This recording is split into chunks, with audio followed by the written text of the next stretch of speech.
Assalamualaikum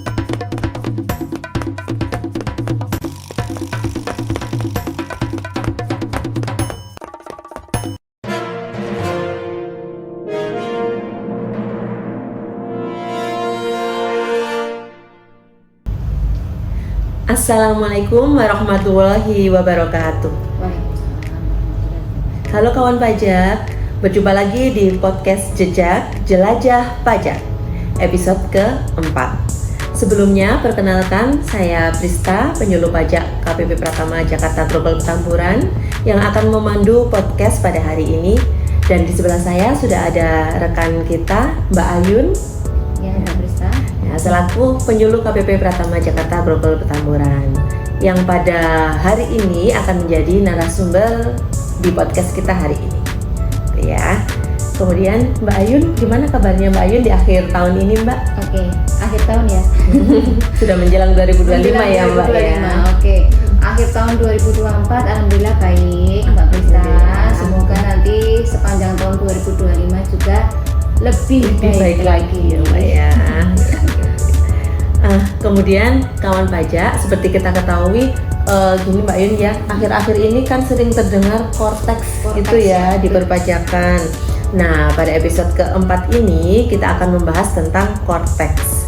Mungkin bagi kawan pajak sudah tidak asing lagi ya dengan istilah Cortex. Mungkin bisa sudah membaca di media sosial, kemudian mendengar di berita, atau mungkin sudah mengikuti kelas pajak Cortex yang sudah kita ajarkan ya Mbak Ayun ya, selama beberapa bulan terakhir ini. Nah, biar lebih paham lagi tentang Cortex, mungkin kita langsung bertanya kepada sumbernya ya. Sebenarnya Cortex ini apa ya Mbak Ayun ya? Cortex kemungkinan teman-teman semua pernah dengar ya. Mungkin dari entah dari media sosial, entah dari radio, karena emang teman-teman kita dari KPP yang lain pun juga sama gencarnya ini untuk menggaungkan nama aplikasi atau sistem kita yang terbaru namanya Cortex. Nah, Cortex dari katanya sendiri kan core ya. Core itu kan basic ya, text itu kan pajak. Diharapkan dari aplikasi ini semuanya akan menjadi layanan yang lebih bagus lagi untuk wajib pajak.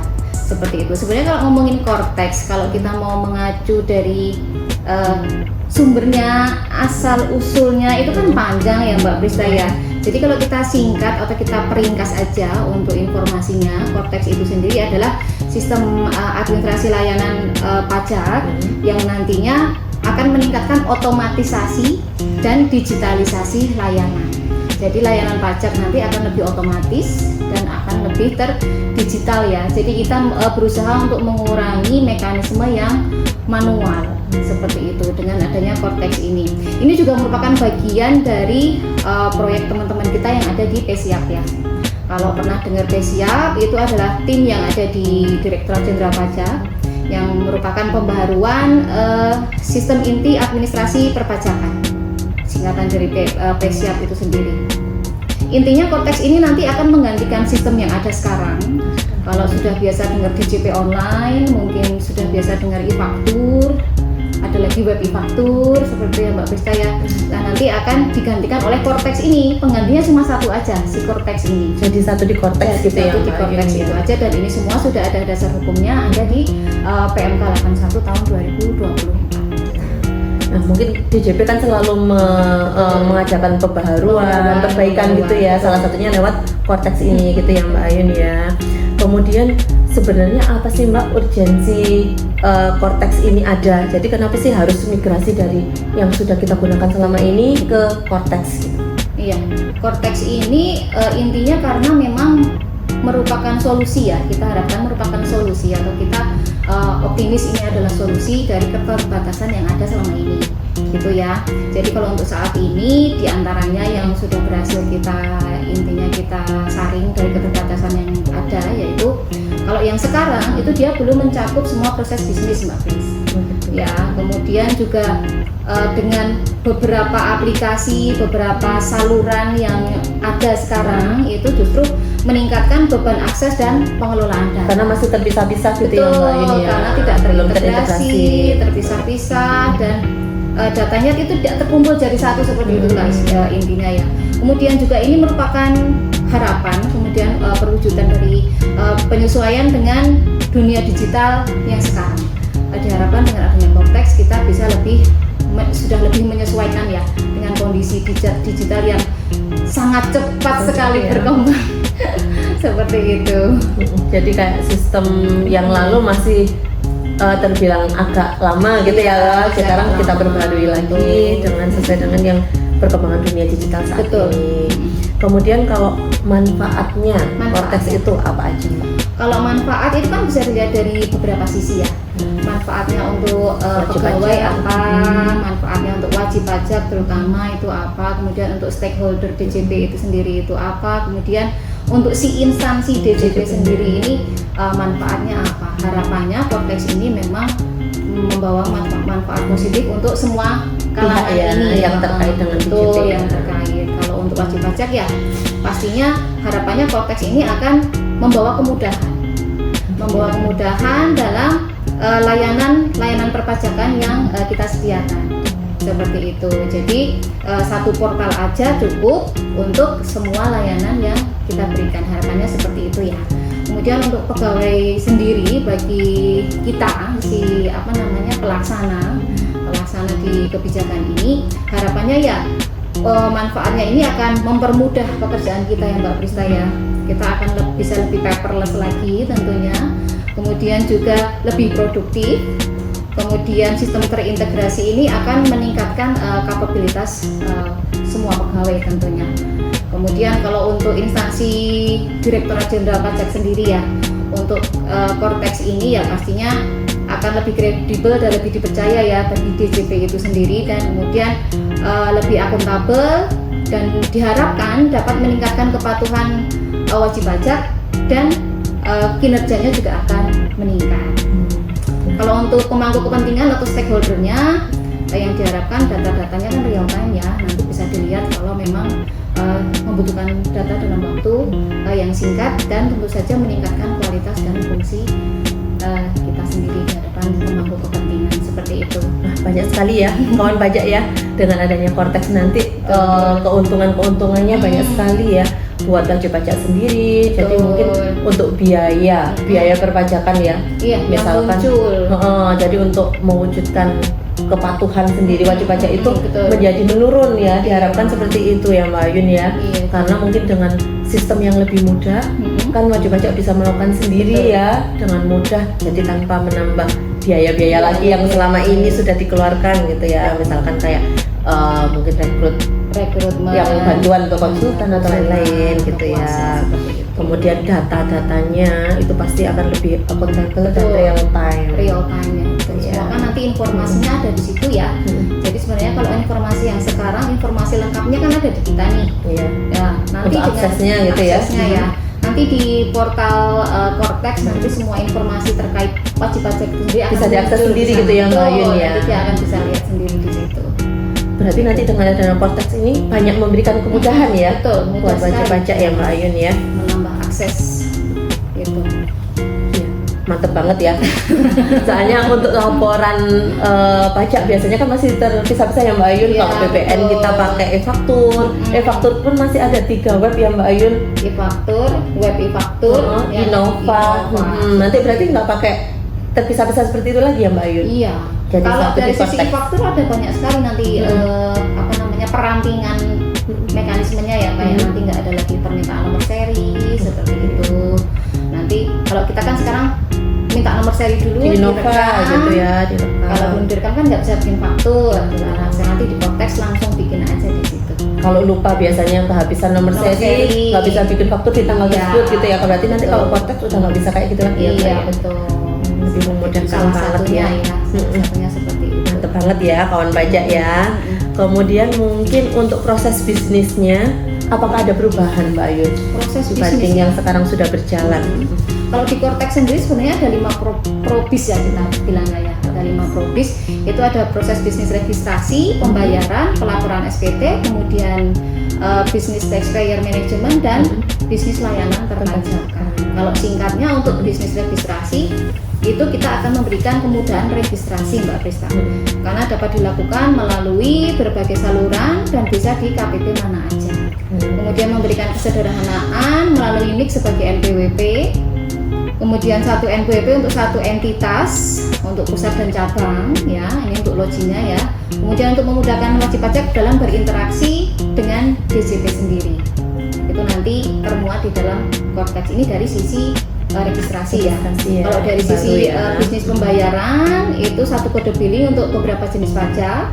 Kemudian ada pembaruan yang terbaru, produk terbarunya nanti akan ada deposit pajak ya. Yang ini nanti akan memudahkan penyetoran di awal. Ini seperti kita top up saldo gitu ya. OVO, Shopee seperti itu. Jadi nanti sudah punya saldo, ketika nanti bikin SPT ada kurang bayar yang nanti tinggal dipotongin dari saldo deposit itu. Nah, itu namanya deposit pajak. Memudahkan banget Mbak ya. Jadi Iya. kadang kalau misalnya ternyata terlambat, Betul. jadinya bisa pakai saldo itu ya. Iya, Jadi nggak terlambat ya. tidak Misalkan terlambat. Betul. sudah disetor sebelum batas waktu pelaporan Iya, seperti betul. itu ya Mbak Ayu. Kemudian juga nanti ada permohonan pemindahan bukuan, restitusi dan imbalan bunga lebih mudah ya, karena dapat secara daring atau ke KPP mana saja.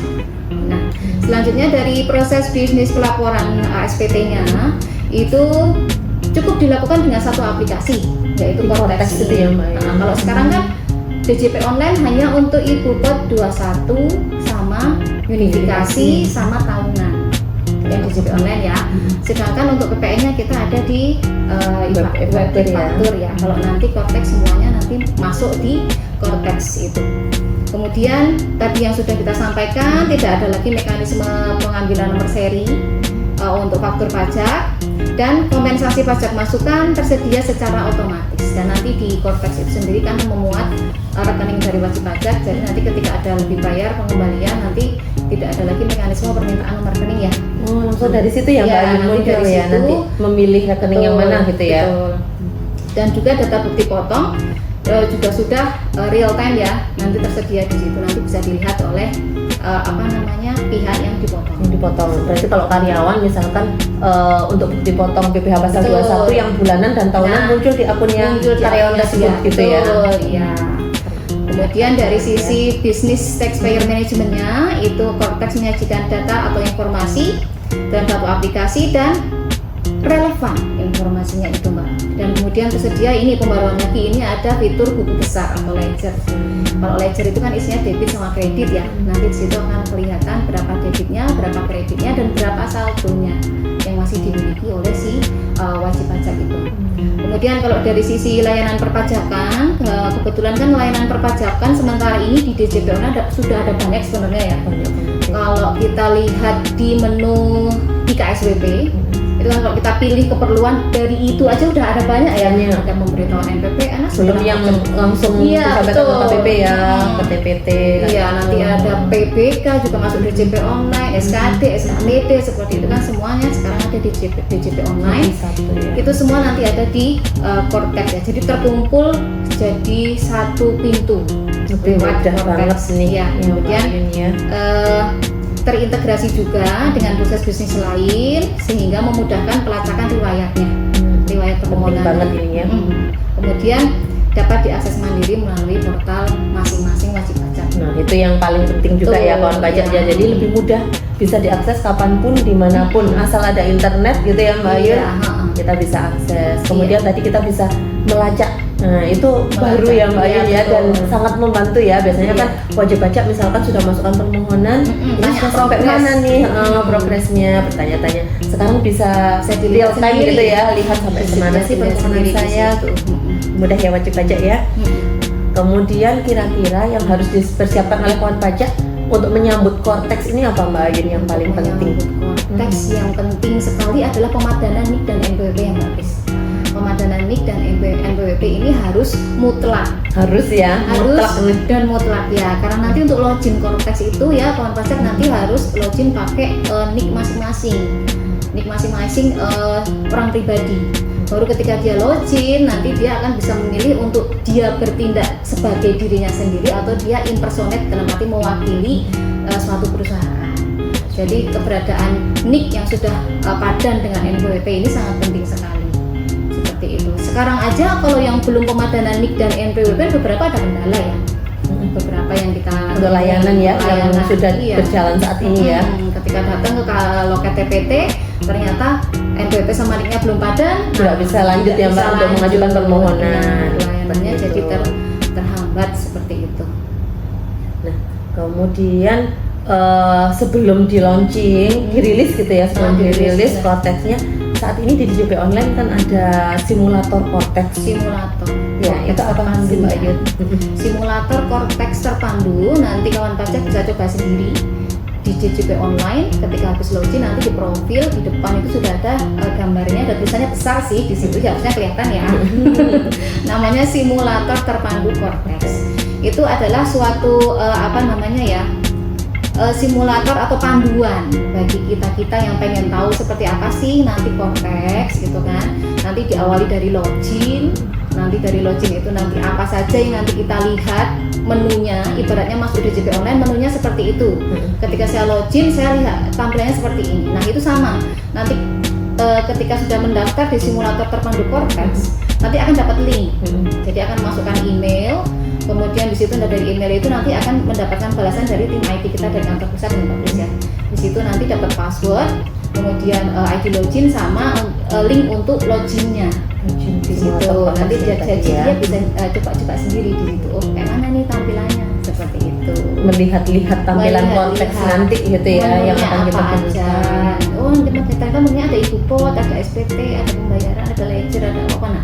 Biar ada gambaran gitu ya, nanti gimana gitu ya. Silakan dicoba ya kawan pajak ya. Biar nanti pas udah beneran launching rilis gitu, oh sudah kebayang ya. Ada gambaran seperti itu. Kemudian ya sepertinya cukup ini ya, lumayan sudah banyak ya tadi yang kita bahas ya tentang Cortex. Jadi tadi mungkin yang penting juga nanti setelah adanya Cortex ini sudah tidak ada bagi-bagi lagi username ya, login ya, username, password gitu.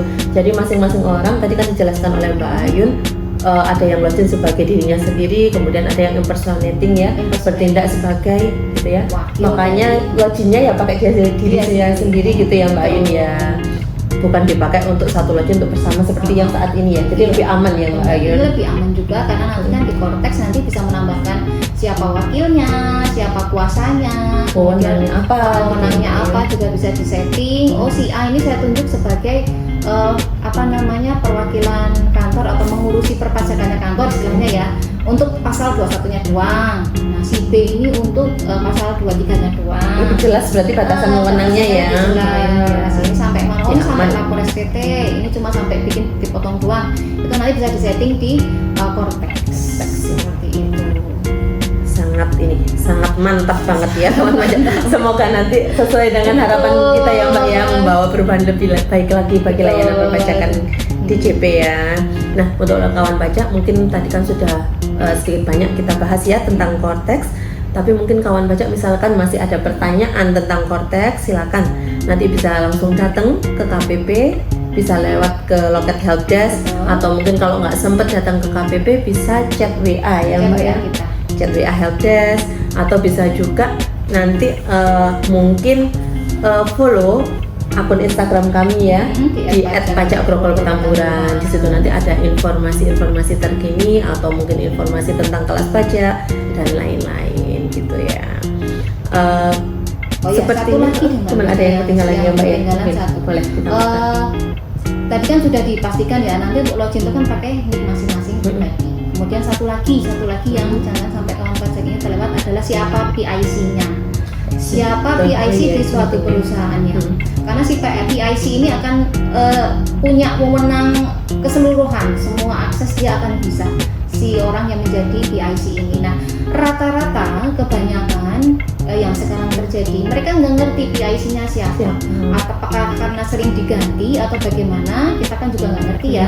Nanti kawan pajak bisa cek untuk PIC masing-masing perusahaannya, itu nanti di DJP Online ya, di DJP Online di menu profil itu ada PIC-nya, namanya siapa. Nah si orang itulah yang menjadi penanggung jawab penuh dari akun perusahaan itu di Cortex. Si PIC ini apakah bisa diganti? Bisa. Itu pun juga nanti prosedurnya lewat Cortex juga di situ. Bisa secara mandiri ya. Tapi tetap harus mempertimbangkan yang bisa jadi PIC itu siapa gitu ya. Siapa Mbak Yun yang bisa jadi PIC? Tentunya yang adalah bisa direktur atau pengurus dari perusahaan itu Mbak Pris. wajib itu ya, nggak bisa sembarang orang Iya, ya. tidak Kalau bisa untuk yang sembarang orang. pihak lain yang diberikan kuasa atau wewenang itu mungkin bisa ya diatur Iya, ya. bisa Tapi kalau diatur. untuk PIC tetap harus direktur atau pengurus Iya, betul. gitu ya. Si PIC ini yang nanti menunjuk siapa kuasa, siapa yang jadi wakilnya, wakil perusahaannya. Kemudian misalkan dia mau pakai pegawainya untuk mengurusi perpajakan si perusahaan, nanti juga dia bisa nunjuk di dalam konteks itu sendiri.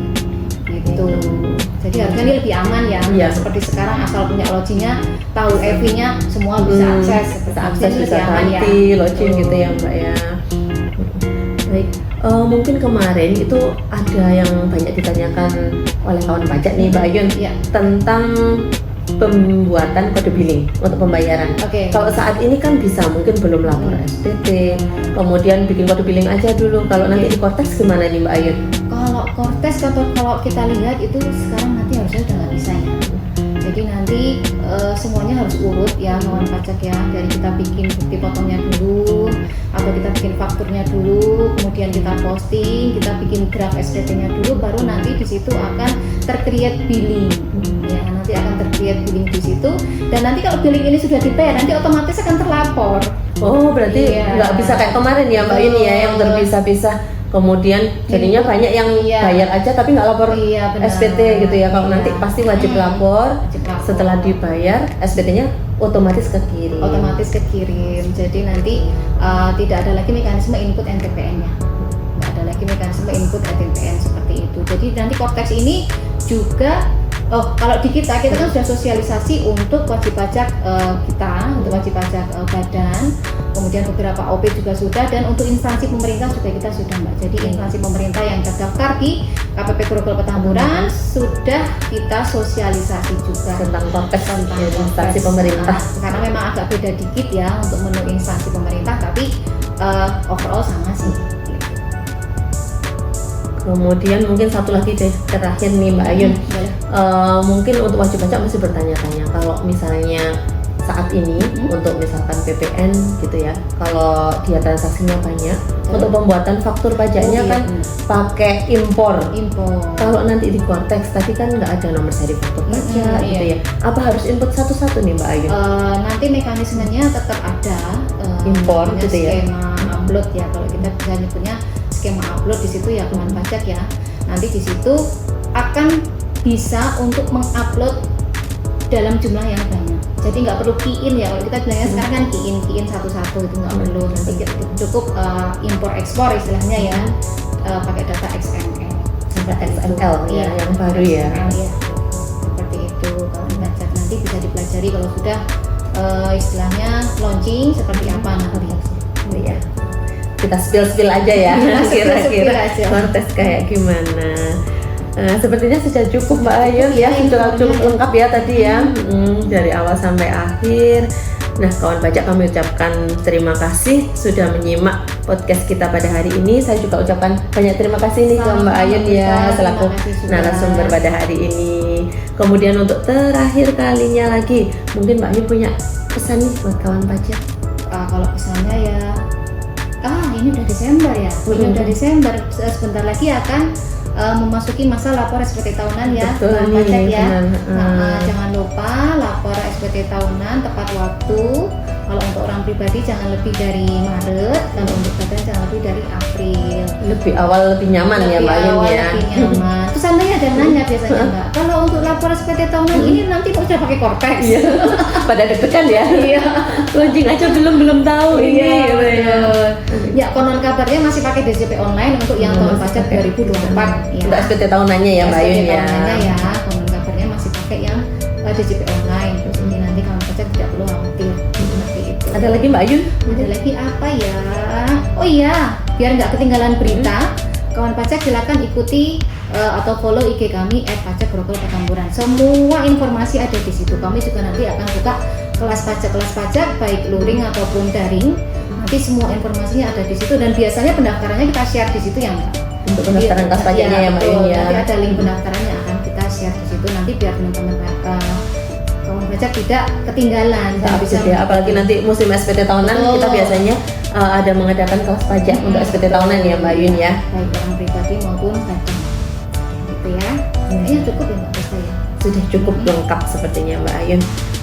Baik kawan pajak, terima kasih banyak kami atas podcast kami hari ini. Kami mohon maaf ya jika ada salah-salah kata. Mungkin kita akan undur diri ya Mbak Ayun ya, akan pamit. Wassalamualaikum warahmatullahi wabarakatuh.